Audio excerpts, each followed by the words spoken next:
have to be aware of changes and growth, and you can't expect that where you are at that moment will be always how it will be.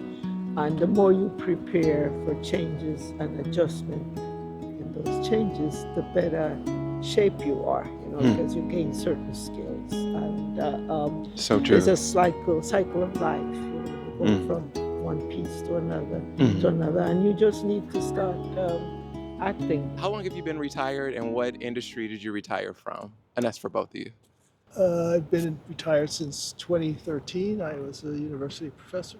And before, as you were approaching retirement, did you have any anxiety? Were you excited? I was very ready, You were very ready. excited. Yeah. Why? I felt, well, for one thing, I had a heart attack in 2011 and I didn't want to die grading papers. Mm. And I was ready to retire. So was the heart attack the impetus to retire, or did you No, plan to? no, I think I was ready to retire. Mm-hmm. Uh, and I retired. I had no regrets at all. I Yeah. still don't. We're talking to a lot of people who have had medical emergencies as the reason why they Yeah. retired. What advice would you offer to younger generations or people who are about to retire in terms of prioritizing their health or thinking about those stressors? Prioritize their health. As Stay simple as healthy. that. Stay healthy as long as you can and try to avoid pandemics, which do terrible things to old bodies. What advice would you give to younger generations to prepare emotionally, mentally, and for a lot of folks spiritually for a transition in their life like this? Um, be open to possibilities in the future and be willing to change your attitude towards time. Change your attitude towards time. Time is very different when you're retired. How so for you? Well, every day's a weekend. Okay. And Okay. it just seems to be different, especially as you get older. Yeah. Time goes faster. Okay. And any dreams or desires that you have at this stage in your life? I'd like to travel more. Okay.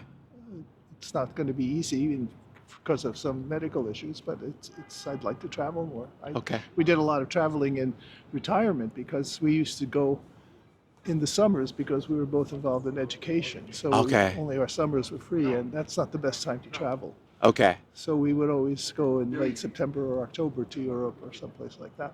Okay. One other question, companionship seems to be a really big conversation that we're having. For folks who are trying to meet other people who are maybe afraid of online dating or other ways to connect, any advice that you have for your age contemporaries around connecting, around companionship? Have a good marriage and a good wife.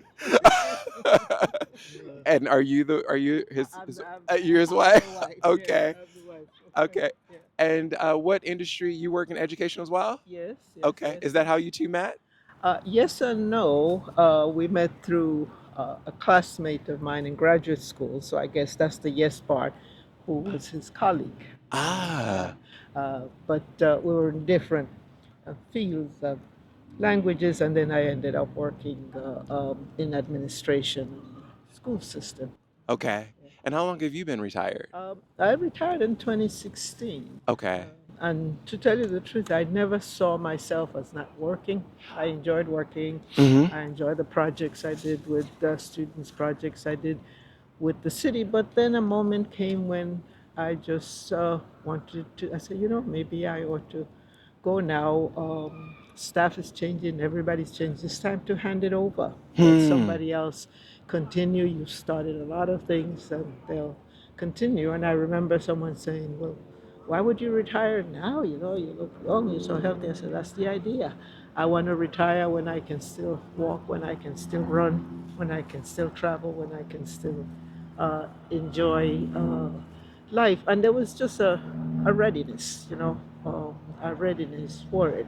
Mm-hmm. I think fortunately for us, we had pension plans and we had things like that. And that's something that happened by accident. And I do encourage people to think of that when Social Security is not going to carry you through. I just also wanted to feel like when it's time to go, you go. Some people stay too long and they're in the way.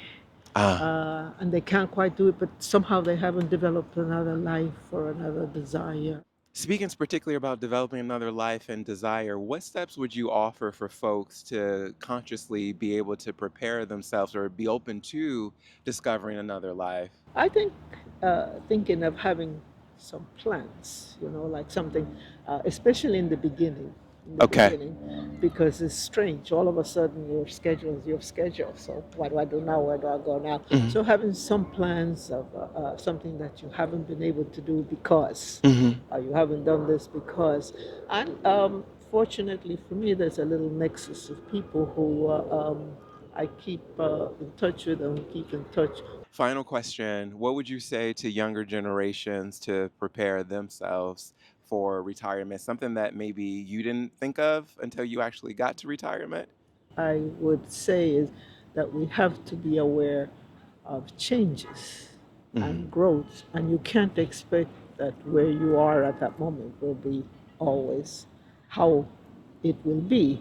And the more you prepare for changes and adjustment in those changes, the better shape you are, Hmm. because you gain certain skills. And So there's true. a cycle of life. You go Hmm. from one piece to Hmm.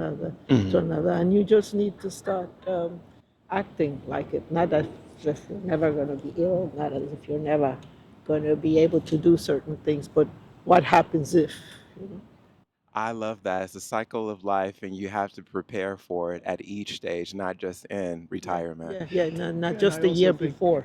I had no concept of money, and we were lucky that in the profession that I was in the university I Hmm. was in, they set up very good retirement plans that I had no knowledge of at all. Mm. And so my recommendation is definitely to get more savvy about money.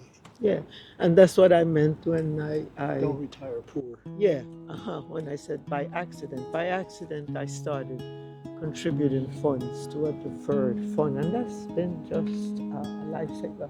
And where you got your little extra butter and so Yeah. on, where there were emergency, and even with helping our daughter establish herself at Hmm. home, and it's a good feeling.